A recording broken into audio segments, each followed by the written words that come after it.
Et salut les amis, on se retrouve pour quelques petites vidéos actualités. Ça n'a rien à voir avec les religions. En 50 ans, en France, il y a eu plusieurs centaines d'églises qui ont été touchées par des incendies et des tentatives de feu. Et rien qu'en 2023, il y en a eu 39. Donc c'est pas un phénomène qui est récent ni ponctuel. En réalité, on se poserait peut-être même la question, qui c'est qui fait ça? Pourquoi? Pourquoi on brûle les églises en France? Pourquoi on brûle les églises au Québec? Parce que c'est pas un cas isolé, au Québec aussi on les brûle, les églises. C'est vraiment bizarre. Il n'y a aucun débat, pas de polémique, il n'y a même pas d'article. Parfois, il y a des églises qui brûlent, une cathédrale qui brûle, et puis l'info, elle passe. Elle passe comme un fait divers banal. Parfois, juste dans le journal local. Et ça, tu vois, c'est hyper troublant quand même. On n'accuse personne. Parfois, on aime bien accuser les musulmans pendant les périodes de tension. C'est normal. Comme si tout le monde tolérait ça. Et en plus, ce genre de bâtiment, c'est pas censé brûler, quoi. C'est en pierre. C'est conçu pour durer des siècles, c'est surveillé, c'est assuré, c'est protégé. Mais quand ça arrive, on te dit juste c'est un incident, c'est un accident, les causes restent indéterminées, et puis silence. Et là, personne ne se pose la vraie question.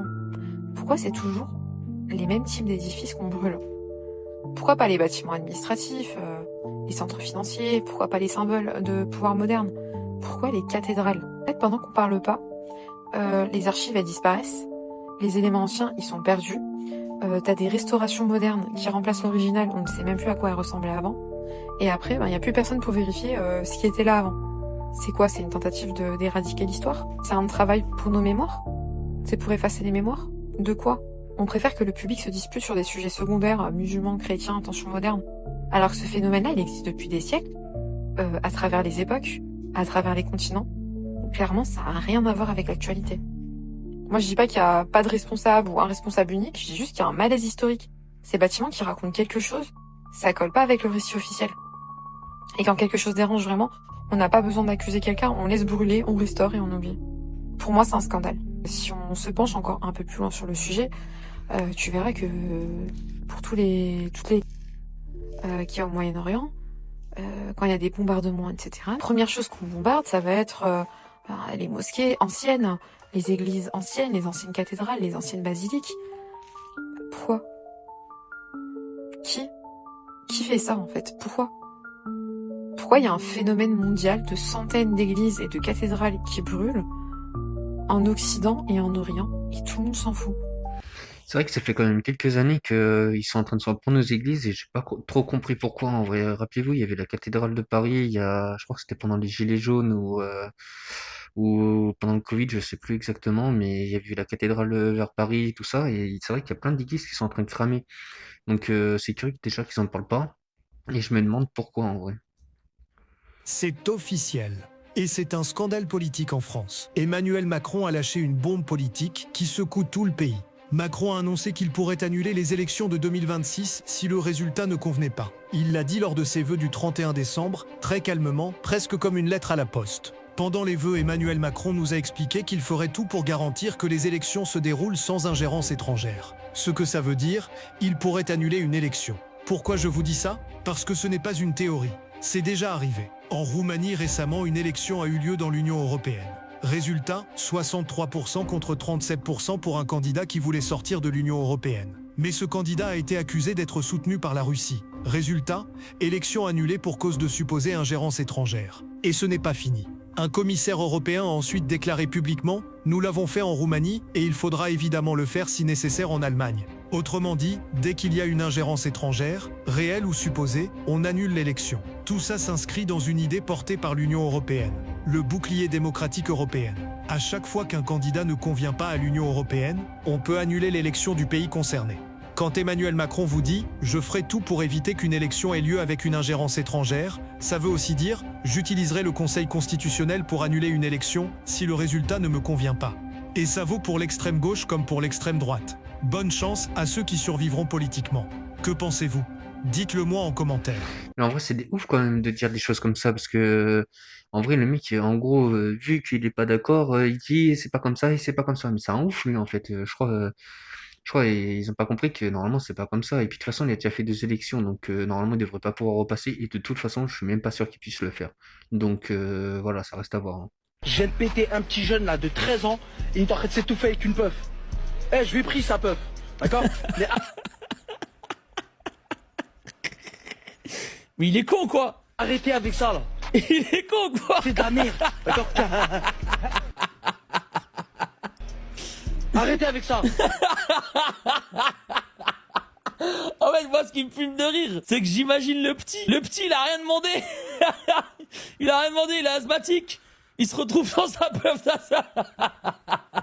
Ouais, c'est un ouf, c'est drôle quand même. C'est pour ça que j'ai voulu vous partager. Parce que le mec, il a pris ça pour une puff alors qu'il en avait besoin, le gamin.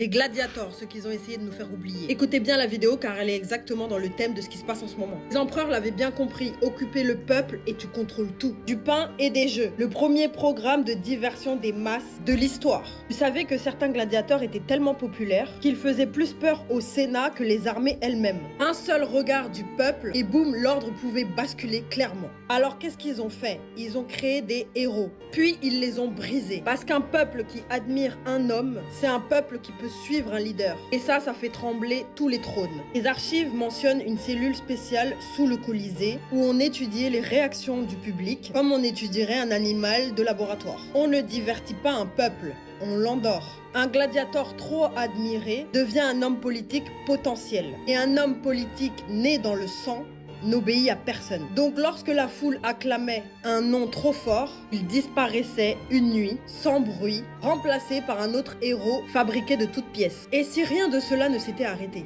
Vous trouvez pas que leur mode opératoire n'a jamais bougé d'1 millimètre? Dis-moi en commentaire ce que t'en penses. Abonne-toi pour plus de vidéos de ce style. Et abonne-toi à mon autre appli parce que je vais envoyer. Le divertissement, c'est ce qui nous fait dévier de ce qu'on devrait faire. C'est vrai que c'est ça qui nous... En vrai, c'est vrai que je pense qu'elle a raison quand même. Personne n'en parle, qui bossait à la SNCF, à un moment donné, ils nous montraient les chemins de fer. C'était entre le Bourget et Drancy, et ils nous expliquaient qu'en fait, avant que la SNCF appartienne à l'État, et ben c'était des sociétés, des familles en fait qui avaient les chemins de fer, et il se trouve que c'était en très grande partie la famille Rothschild qui avait les chemins Évidemment, de fer. alors ma chérie, évidemment. Rothschild, ils ont fait fortune parce qu'ils ont pas acheté genre le pétrole directement, ils ont acheté tu sais les usines de raffinage et les rails de train. Le timing, Même en il est France. Moi, je suis même pas sur les chiffres, je suis sur la base même de... En fait, ils ont sacrifié les leurs, finalement, tu vois. Ah, Alors, ok. bah, après, holocauste, apparemment, ça veut dire sacrifice, je sais pas. Tu vois, donc je me dis, est-ce que on sacrifie pas une partie des nôtres pour avoir le pouvoir, pour avoir la gloire, pour avoir tous ces trucs-là? Et les Rothschild pour le coup, c'est pas des vrais juifs, c'est des juifs de Biélorussie. Et ils sont arrivés en Europe, ils se sont introduits dans la masse du judaïsme et ils se sont dit on va les baiser. Et bien sûr que c'est un sacrifice. Pour moi, il y a plein de choses qui les lient déjà au sacrifice de masse, tout ce qui est Rothschild, etc. Toute la merde qu'il y a aujourd'hui sur Terre, c'est en majorité à cause de Rothschild / Israël. En vrai, je pense qu'ils ont raison. Et c'est vrai que j'ai entendu plein d'histoires curieuses avec avec ce type de peuple et les rails. J'avais entendu que même, en fait, il y en avait, ils s'étaient pas genre tués, ils s'étaient ramenés à un endroit et protégés entre guillemets. Donc, comme on l'a dit, je pense qu'ils en ont sacrifié une partie pour avoir le pouvoir, tout ça, et que le reste, en fait, il a été exporté pour être protégé. Parce que faut se rappeler que bah, Hitler, il n'était pas forcément que allemand, hein. Regarde, c'est étrange et pourtant bien réel. Mais c'est au tour de l'influenceur Kai Cenat de changer radicalement. Et d'abord, tu vas le voir, mais son regard semble avoir changé. Regarde, on ne dirait plus la même personne. Le voici à quoi il ressemble aujourd'hui. Rien à voir avec quoi il ressemblait avant, comme ici. Mais attends, tu vas l'entendre, lui-même nous a avertis. Quelque chose n'allait pas. Écoute. A few days ago, I spread awareness on mental health and how important it is to take care of yourself. And honestly, for the past few months, I've been struggling with mental health out of self-doubt and fright of pursuing goals. Alors, il nous explique que lui-même se bat avec sa santé mentale. Et là, regarde. Alors, peut-être qu'il n'y a pas de lien, mais c'est étrange, il ressemble à P. Diddy quand il était jeune. Et vraiment, lorsqu'on met deux photos anciennes et nouvelles côte à côte, il ne ressemble plus au Kai Cenat que l'on connaît. Et beaucoup de fans trouvent ça terrifiant. Car il y a tellement d'horreurs qui se passent sur Terre. Alors à ton avis, qu'est-ce qui se passe? Allez, salut. C'est vrai que c'est quand même curieux qu'il se met à ressembler autant à P. Diddy en vrai, parce qu'il n'avait pas autant le même visage que ça. Et c'est vrai que c'est curieux quand même, toutes les stars au bout d'un moment finissent par vriller du crâne, et tous, hein, il n'y a pas d'exception. Mais c'est vrai qu'il ressemble beaucoup à P. Diddy quand même. Le web est en train de complètement basculer. Personne ne s'en rend compte, mais ce qu'on appelait naviguer est en train de disparaître. Avant, tu faisais une recherche Google. Tu comparais, tu choisissais, tu cliquais. Maintenant, avec ChatGPT, Atlas, Comet, Gemini, tu poses une question et l'intelligence artificielle te donne directement une réponse. Une seule réponse, unique, prédigérées. Sauf que ces réponses ne tombent pas du ciel. Elles sont influencées par des intérêts politiques, économiques, parfois idéologiques. Et ceux qui savent manipuler les intelligences artificielles, orienter les résultats, deviennent les vrais maîtres de l'information. Si on arrête de chercher, par facilité, par recherche de simplicité, on arrête aussi de penser. L'IA va simplifier ta vie, pour le meilleur et pour le pire. Et c'est à nous de garder notre esprit critique. À nous de chercher, comparer, douter. Parce qu'une vérité unique, c'est le rêve de ceux qui veulent simplifier le monde. Mais la réalité, elle, est toujours plus complexe. Et c'est là que réside réellement notre liberté. Je m'appelle Ninon, je décrypte l'intelligence artificielle et t'aide à l'utiliser. N'hésite pas à me suivre si ça t'intéresse. Après, je trouve qu'elle a un peu raison quand même, parce que c'est vrai que l'IA nous facilite tellement les choses que, en final, on réfléchit plus, on fait plus rien. Et puis les réponses, il peut être, comme elle a dit, dirigées par des opinions, des choses comme ça. Donc c'est vrai que quand on regarde un peu le fond, c'est pas top. Après, c'est pratique parce que ça va plus vite tout ça, mais je pense que de continuer à naviguer comme on le faisait, ça reste le mieux à faire en vrai. Connaissez-vous vraiment l'origine du grand remplacement? Et si je vous disais qu'au début des années 1900, des milliers d'enfants sont apparus aux portes des grandes villes d'Europe, sans parents, sans identité, sans passé, comme tombés d'un autre monde. Pas abandonnés, pas perdus, aucun dossier, aucun nom, rien. Et pourtant, tous au même moment, partout sur le continent. On vous a dit, c'était l'époque, il y avait beaucoup d'orphelins.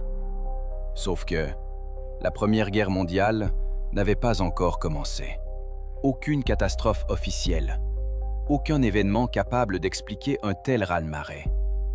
Alors qui étaient ces enfants?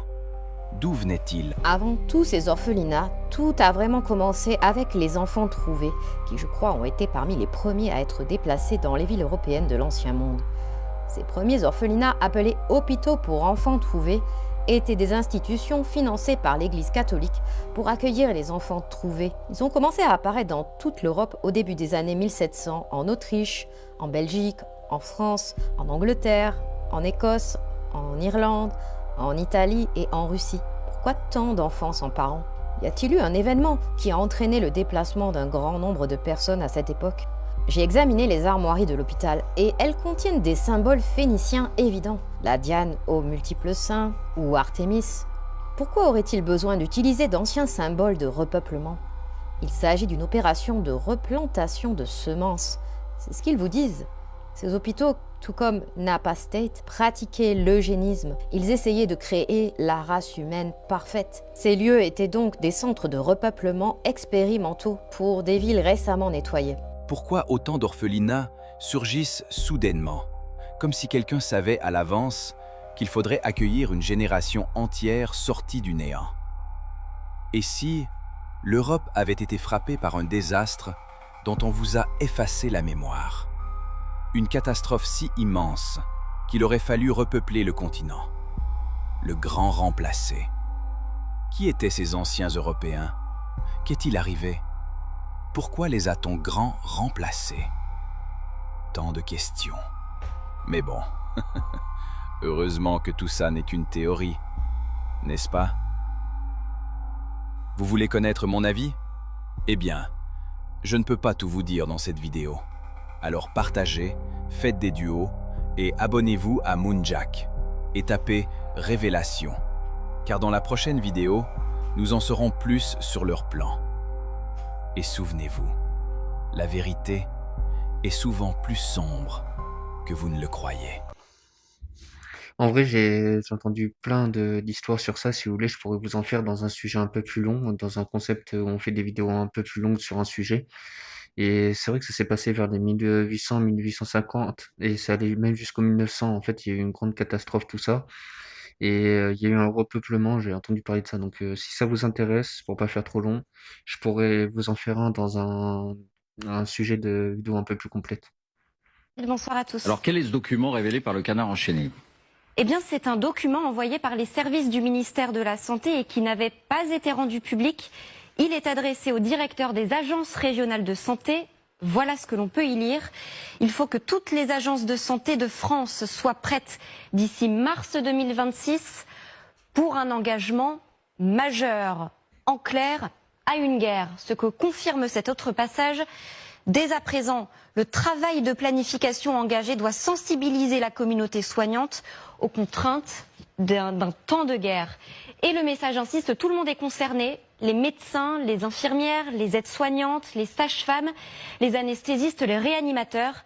Il s'agit, je cite, d'une mobilisation massive des professionnels de santé, quel que soit leur secteur d'activité. Alors, quelles sont les consignes dans cette note? Eh bien, elles sont très concrètes. Il s'agit de créer des centres médicaux spécifiquement dédiés au retour des blessés de la zone de combat, en quelque sorte des hôpitaux de campagne.